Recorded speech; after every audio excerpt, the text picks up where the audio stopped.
بڑا body builder جس نے پتہ نہیں کتنے انعامات جیتے مقابلوں میں, اور ایک دن وہ رنگ میں آیا اور اس نے پھر بتایا کہ مجھے کیسی خطرناک, ہاں اس کو بلڈ کینسر تھا. اب آپ بتاؤ اس نے امریکہ کے بلڈر ہمارے بلڈروں کی طرح, ہمارے تو جس دن 4 انڈے کھا لیں تو سمجھتے ہیں کہ ہم دنیا کے سب سے بڑے, اب ہم سے بڑا تو کوئی ہے ہی نہیں کہ 4 انڈے کھائے ہم نے. تو یہی ہوتا ہے نا. تو وہ لوگ تو چونکہ, اور یہ ہماری خوبی ہے کیونکہ ہمارے پاس دنیا میں اور بھی کام ہے. میں نے کسی بلڈر سے پوچھا, میں نے کہا یار امریکہ کے اتنے بڑے بڑے بلڈر ہوتے ہیں پاکستانی, انہوں نے کہا پاکستانیوں کے پاس باڈی کو بلڈ کرنے کے علاوہ اور بھی غم ہے. رمضان بھی ہے, حج بھی ہے, عمرہ بھی ہے, ابا کی خدمت بھی ہے, امی کی خدمت بھی ہے, بیوی کا خیال بھی ہے, بچوں کا خیال بھی ہے. گوروں کے پاس کرنے دھرنے کا کوئی کام ہے ہی نہیں. تو جو بلڈر ہے وہ بلڈر ہی ہے. اس کے باپ بھی باڈی بلڈنگ, اس کی ماں بھی کیا ہے, باڈی بلڈنگ, یعنی وہی سب کچھ ہے. اس کا خدا بھی وہی, اس کا رمضان بھی وہی, اس کا حج بھی وہی. اس کو حج کا ثواب بھی باڈی بلڈنگ میں ملے گا. جب عمرہ کرنا چاہے گا تو اور تھوڑا سا ویٹ اٹھا لے گا. صحیح ہے نا. تو وہ کہہ رہے ہیں وہ 24 گھنٹے ان لوگوں کا کام یہی ہوتا ہے کہ جب کوئی ہدف ہی نہیں ہے نا سامنے, تو ہدف یہ کہ میں نے اپنی باڈی کو بلڈ کر کے دنیا کا چیمپئن بننا ہے.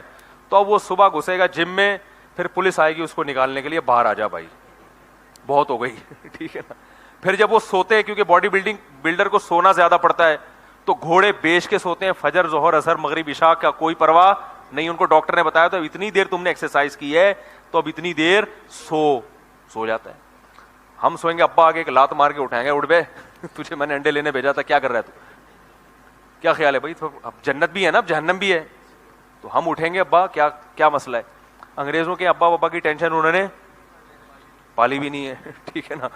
تو وہ کہہ رہے ہیں یہ ٹینشن میں, تو وہ سوتے ہیں. تو سوتے ہیں, جب کھانے پر آتے ہیں ڈاکٹر بتاتا ہے بھائی آپ کو اتنے پروٹین لینے ہیں یا اتنی کیلوریز لینی ہے, تو وہ گورنمنٹ سے منظور کرا لیتے ہیں. کیونکہ گورنمنٹ بھی کہتی ہے بھائی کچھ لوگ ملک کا نام اس لحاظ سے اونچا کریں, تو پھر گورنمنٹ کی طرف سے ان کے بکرے منظور ہوتے ہیں. پھر وہ گورنمنٹ ان کو وہ پھر کھا رہے ہیں, پھر بکرے کھا رہے ہیں. ہم کھائیں گے بکرے تو بچوں کو کیا کھلائیں گے بھائی. تو وہ پاکستانی بلڈر تھے, انہوں نے کہا بھائی ہمارے ساتھ مسائل ہیں, ان کے پاس دنیا میں اس کے علاوہ کوئی غم ہے ہی نہیں, لہذا وہ بھائی. تو میں یہ کہہ رہا تھا, دیکھو امریکہ کا اتنا بڑا بلڈر جس کے پاس اس کے علاوہ کوئی غم نہیں, اس نے صحت کا کس قدر خیال کیا ہوگا. جس کا ہدف اور جس کی کامیابی کیا ہے, وہ کامیابی اسی چیز کو, اس کی جنت بھی یہی, اس کا حج بھی یہی, اس کا عمرہ بھی یہی, تو سب کچھ یہی ہے. تو اس نے کتنی اسٹرگل کی ہوگی.